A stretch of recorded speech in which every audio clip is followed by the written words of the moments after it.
Hello, everyone. So, Singapore Grand Prix done. I am recording this on the Monday after the race. And also, we can now say the constructors is now finally done. Took a race longer maybe than it should have, but finally, McLaren, with 6 races to go, and I think it was very clear from pretty much race 1 or 2 that, they were going to win the constructors pretty easily this year. Pretty resounding. This is what happens when you've obviously got 2 drivers who are both in the fight for a world championship and nobody else really is that close.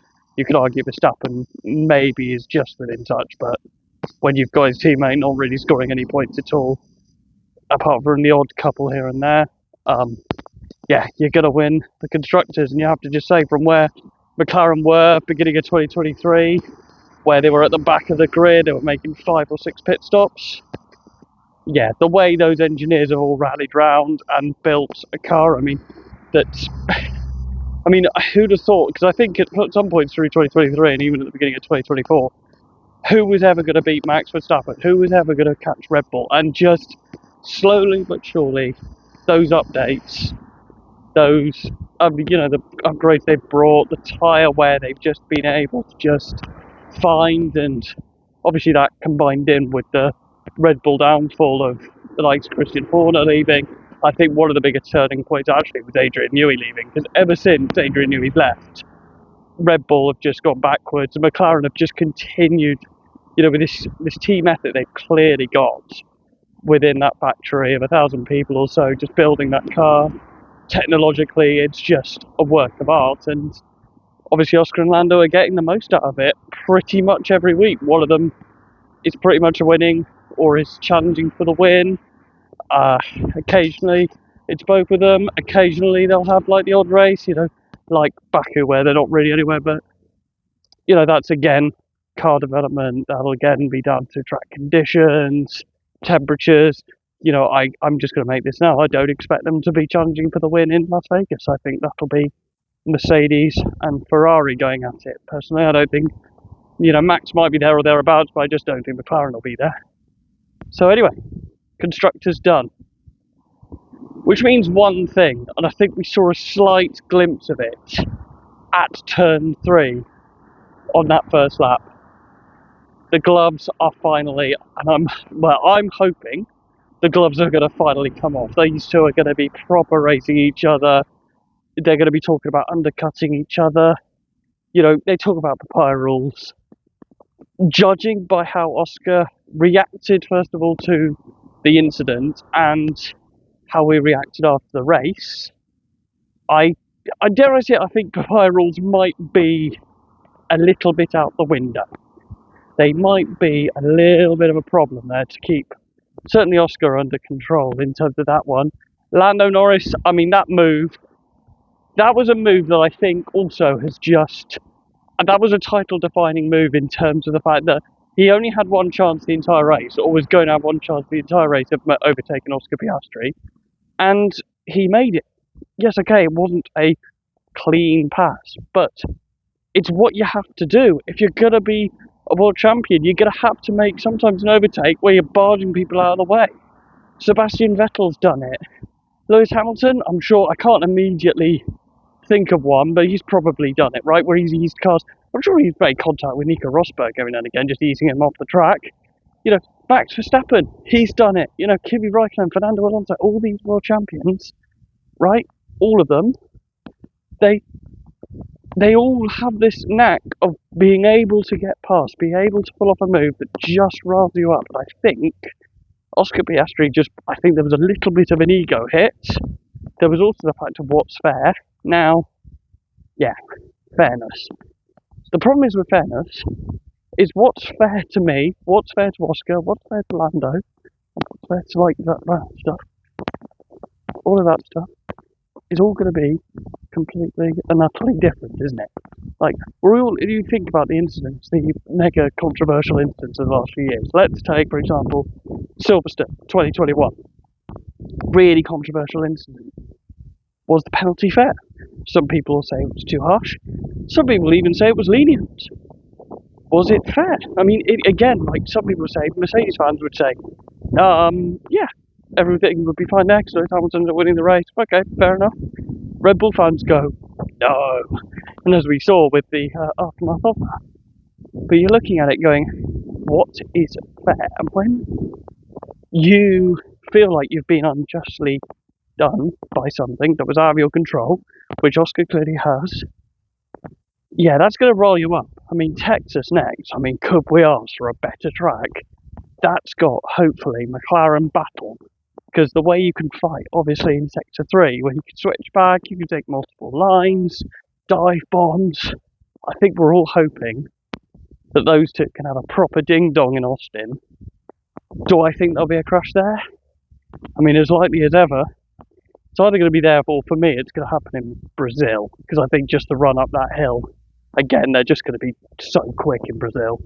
I can't see anybody else unless it rains again like it did, which obviously it could.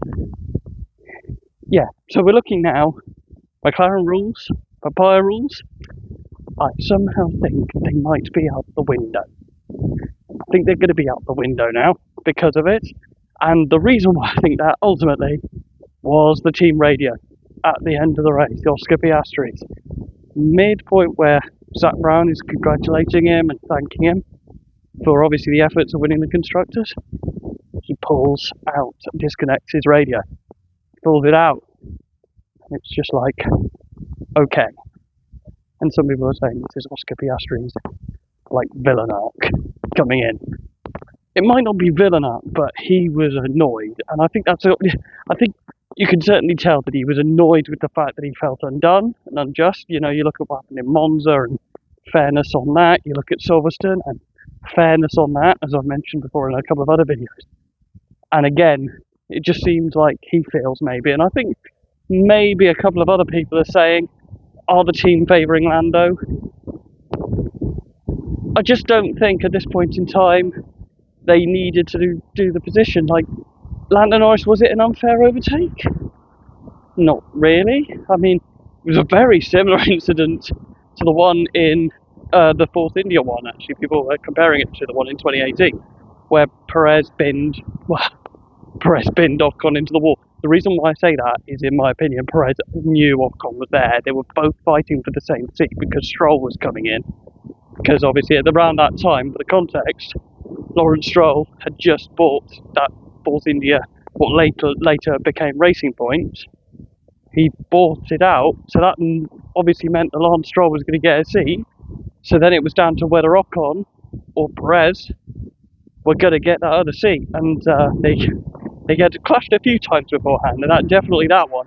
But on this occasion, I think it was just generally just a move, and Lando, you know, he touched Max, unsettled the car. Oscar, you know, he's there, but Oscar doesn't realise that Lando's done that.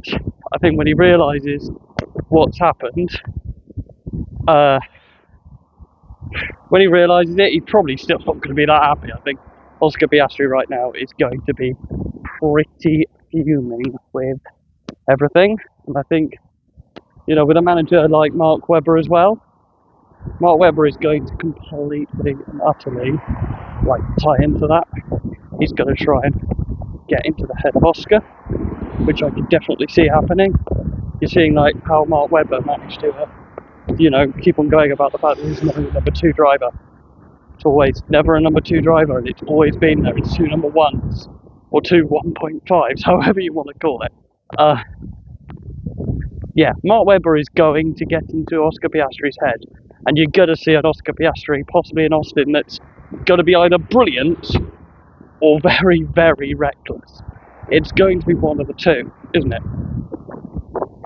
You'd hope that it's brilliant, because actually when Oscar is on form, I mean, have we had both of them on form at the same time? Probably the only time we've really seen both of them on form at the same time, where they're both pretty much equally matched, was Austria. You know, where neither of them messed up the start. You know, they were absolutely hounding each other. Absolutely incredible stuff. So yeah, I mean, what are you going to see now from that turn 3 incident? That kind of thing could spiral, and some people maybe want it to spiral. And yeah, I was actually having a think about this on my drive home from work today, actually. I'm just thinking, what would the FIA and Formula One want? Do they want the title to be done by Mexico? Would they want it done in Las Vegas? Or would they want it done as a finale in Abu Dhabi? We haven't had a proper title fight since 2021, and I think for like eyes and ears, all of that glued to Formula One, with this Australia versus England narrative going into the Ashes, especially this year, people, cricket fans out there will know how big that is. I think there's certainly going to be a narrative there with the stewards where they're going to be trying to get this title fight, I think, to be as close as it can be. Because we did see it in 2021, with the penalties that Lewis got, Max got at different points. In any other context, they would have been absolutely hung out to dry by the stewards, but they were given more lenient penalties because they wanted to build, in my opinion, I think the stewards wanted to build the story arc. Maybe not the stewards, but they were forced into by Formula One. We were seeing a battle for the ages between two absolute greats at different points in their careers. The titan of Lewis Hamilton against the up-and-coming Max Verstappen. It's weird now to say Max Verstappen up-and-coming, but he was. He was up-and-coming. He was coming for that championship, but he hadn't had one yet. So completely different thing. Yeah, will we see that? Not sure. But we'll definitely have to see. But anyway, other things for Singapore. We'll get off the McLaren chat because actually, in other things, Singapore, another quite boring race. There were a couple of spins here and there. There was obviously the Hamilton-Alonso instance, in which case, with the whole Hamilton, brake failure with 3 laps to go, and then whilst everything's all going on with McLaren, they just don't show us the fact that Hamilton's cutting like every corner. He's like playing that, what's that thing? I'm trying to think of it now. It's like the no rules F1 is basically what he did for the last 2 laps, just like cutting everything. And Alonso just watching him doing it as he's trying to catch it. It's just, and we just didn't see it. And it's like you saw the gap coming down, and it's like when it got to 5 seconds, I'm sitting there going, I want to see Hamilton and Alonso here. Again, 2 title rivals in the past, going at each other, and one of them coming at the other, and the other's struggling to stay on, and all they're doing is showing a load of people in the paddock running around jumping on each other, which, to be fair, if you're a McLaren fan, fair enough, you want to watch that, but to most of the motorsport world, they're going to be looking at that Alonso-Hamilton gap coming down, and everyone's going to go, show us the battle, show us the racing. We want to just see racing, and we're not seeing a lot of racing at the moment, due to the dirty air and them just getting DRS just wrong at the moment. That's my rant. Again, the DRS zone, they didn't get it right. It wasn't good enough in order for people to overtake. If we're going to have DRS, make it such that we don't get a DRS train. Make it such that I'd rather it be a little bit too easy than a little bit too hard. Because if it's too hard, especially a place like Singapore, we get no overtakes, you get no drama. Lando Norris, clearly in the quicker car, couldn't get near Max Verstappen with that dirty air. The only time we got near him is when the back markers started getting in the way. And if that's what we're relying on, basically back markers to cause chaos at the front, I think we're in a pretty bad state. So I have higher hopes for Austin because they do tend to get that DRS zone right, and I think can follow, obviously with the multiple lines you can take. But we've had 2 races now where we've got straights where you have an ample opportunity to make the DRS, absolutely dramatic as anything. And, there was just not really any overtakes going on at all. There was a point where Crofty was going, well, nobody's here within DRS range. Nobody's within a second. Because nobody can get within a second. So, when they do, we almost need to reward people now for getting to within a second. Do we need DRS to open within a second and a half? I don't know what the answer is with these regs. I'm just glad they're going to be over. Because they have been absolutely ruined by the engineers. Which isn't the engineers' fault, of course. That's an engineer's job is to make a car go as fast as possible. So, I can't blame them, but the FIA have obviously not covered off the rules enough, where when we were going into 2022, again, previous video, rant again, what is going on with these regs? Like, they were great then. we had switchbacks, we had people being able to follow each other, fight back on the exit. We were like, the FIA have nailed the rules. And now nobody can get in the dirty air again. And, with 2026, we need... calming down. We need in 2026 the FIA to make sure that dirty air cannot be a thing. That people can get within a second, follow, you can fight back, make it difficult, make it a challenge for people to overtake, obviously. But don't make it impossible. Don't make it such that people within 4 or 5 laps, as we saw, have to drop back by 2 seconds. You want Max Verstappen on a set of softs, should be able to keep up with George Russell on his mediums for at least the first 5-6 laps. If anybody, you would expect Max Verstappen to be able to do that, and even he couldn't. In a race that he is absolutely dominated. And even his genius, he can't get within a second of George Russell in the Mercedes. Now granted, George Russell was just on another level today. Let's just have a chat about him. That lap that he did in qualifying, he did 2 of them, I think. They were very close, in terms of consistency and how quick he was. I mean, both of them would have got him pole. Unbelievable. Absolutely unbelievable laps. I mean, those have to be, I'd say it's up there now with probably that's the best qualifying he's ever done. I mean, we're talking about Mr. Saturday, and then he just drove away on Sunday. And I saw a thing saying he's the only person with a 100% pole rate to win ratio, the pole conversion thing that people talk about. He's the only one with 100%. Which says to me, give him a car to properly fight for a world championship, and he will absolutely be, I mean, if that Mercedes is as quick as it's going to be next year, I mean, George Russell has to be one of the favourites for the title. Has to be, because he's just clear. He outperformed Lewis, back end into 2023, and mostly throughout 2024 he was quicker. There were a couple of occasions where Lewis, and I think Lewis stole the show a little bit in the middle of that season, especially with the Silverstone win. But you're looking at George and the way he's now matured. He's now leading that team. He's shown he's a team leader. Mercedes, you don't need Max Verstappen. All you need is a driver that's going to be able to get you a world championship. And look, George can do that. George absolutely can do that. So why would you go for somebody else? With Max Verstappen, which, if you build him a car that doesn't suit his style, then what do you do about Max then?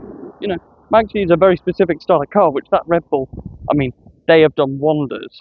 I mean, ever since Horner's left, Mekis has come in, and all of a sudden, they're not like 9th, battling at the back anymore. I think 9th was actually during his reign and stuff, but, they were absolutely nowhere.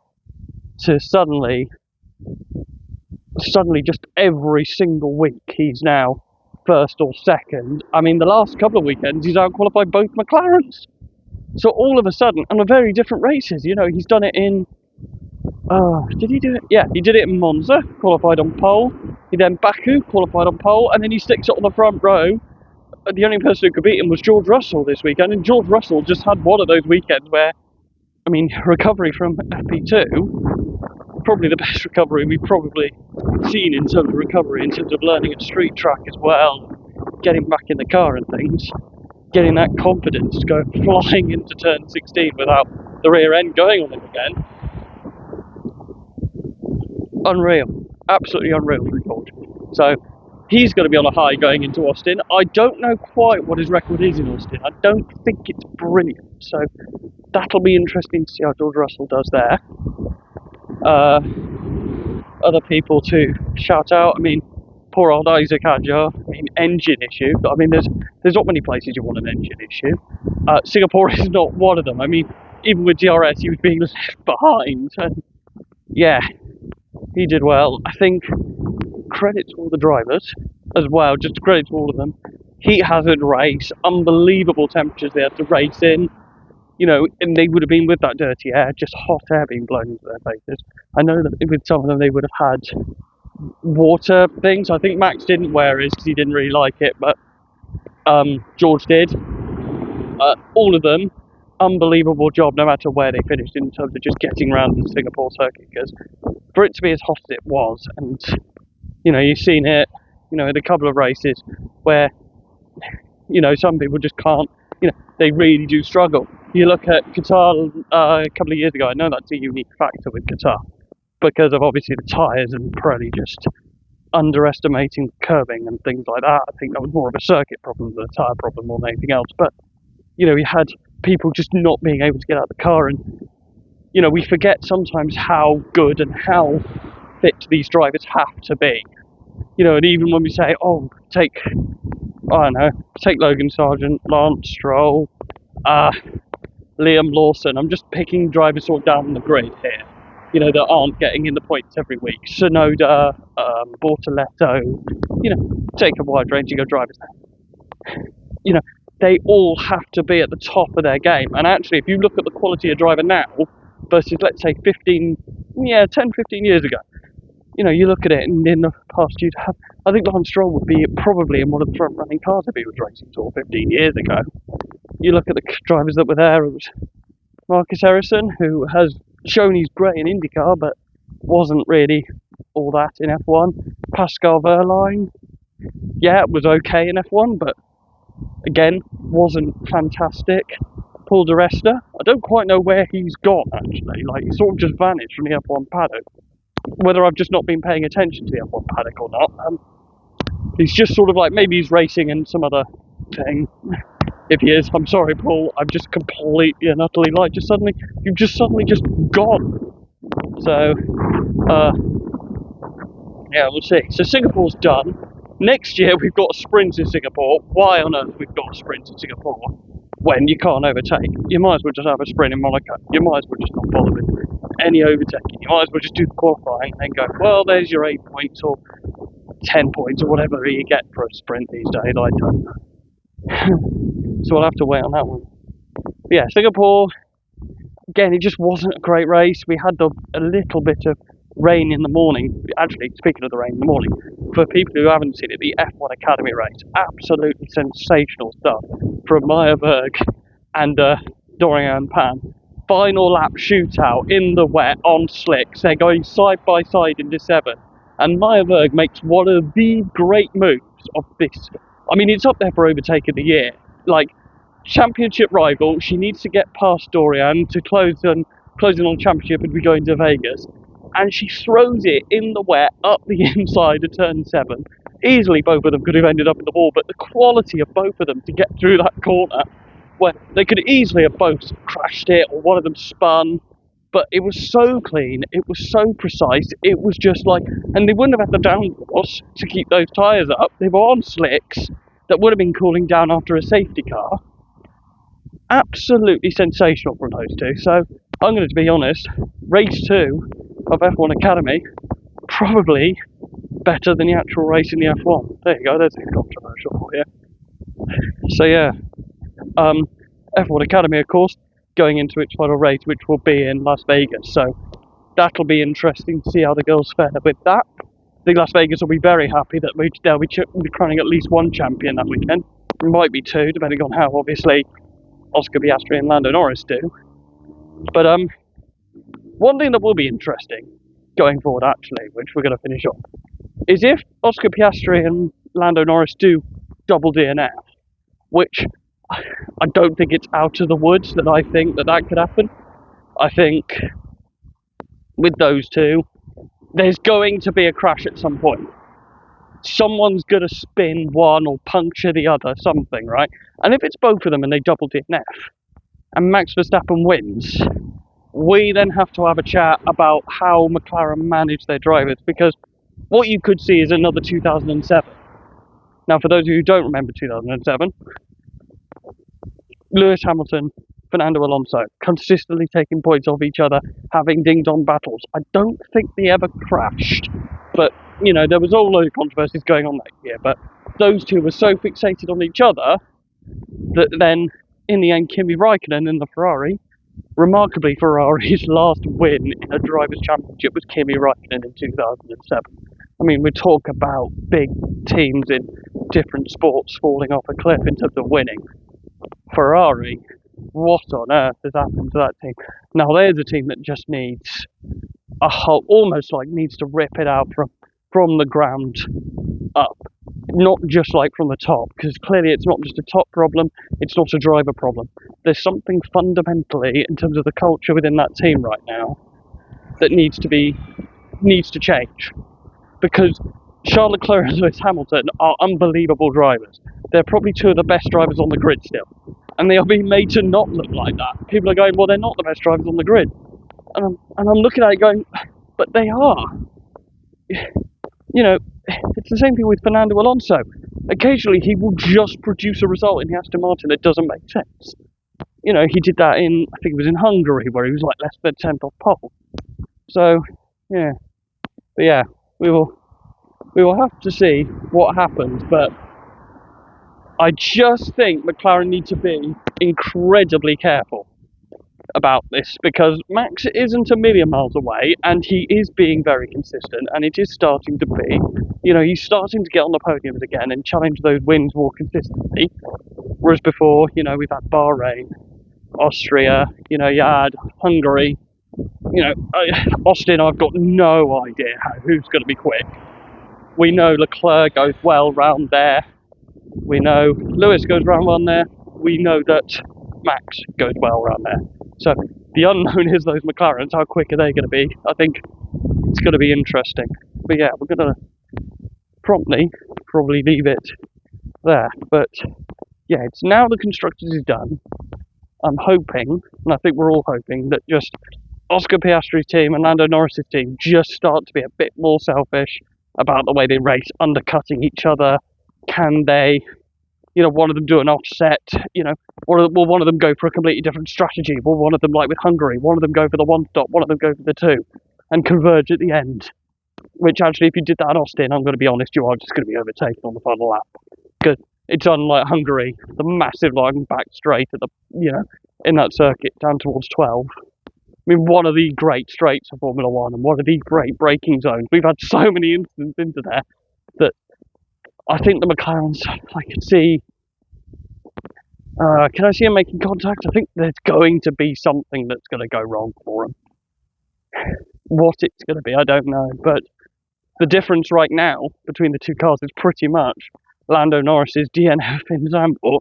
So if we're talking about fairness, the thing that's going to happen in Austin, if everything's all evening itself up, which it seems to be doing a lot at the moment, and talking about evening itself up, Lando will finish second or first or something, and Oscar Piastri will have an engine failure or some kind of oil leak which will cause his car to break down. Because he is due an engine failure.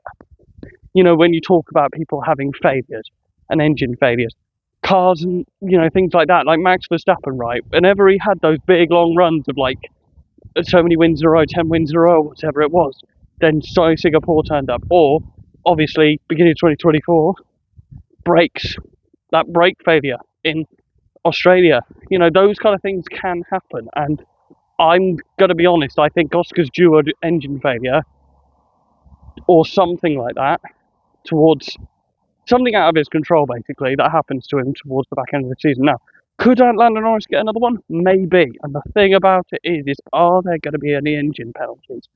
Because we haven't seen them yet from McLaren. Do they have to change their engine at any point? Now, if they do they both have to take them? Will it be just one? You know, what's fair? It's going to be a big question. And the thing about fairness is it's very subjective. You know, what I think is fair, and compared to what other people and other fans think is fair, is going to be different, right? I have my concept of fairness. You know, and to be honest, do I think everything that McLaren's done been fair? Probably, I'm going to be absolutely honest, no. I don't think it has been. But I don't think it's been fair to either of the drivers. I think they both benefited from fairness inconsistencies, let's put it that way. So, anyway, right. My next video, I'm hoping to make, I've got a bit more of a controversial one coming up. Well, not controversial, it's just a bit of a rant about, certain, you know, junior formulas and whether there's just something in the system that's just a bit broken. Yeah. So anyway, take care. Anyway, hope you enjoyed the Singapore Grand Prix as much as we got to see of it. And let's see what happens in Austin. Cheers all.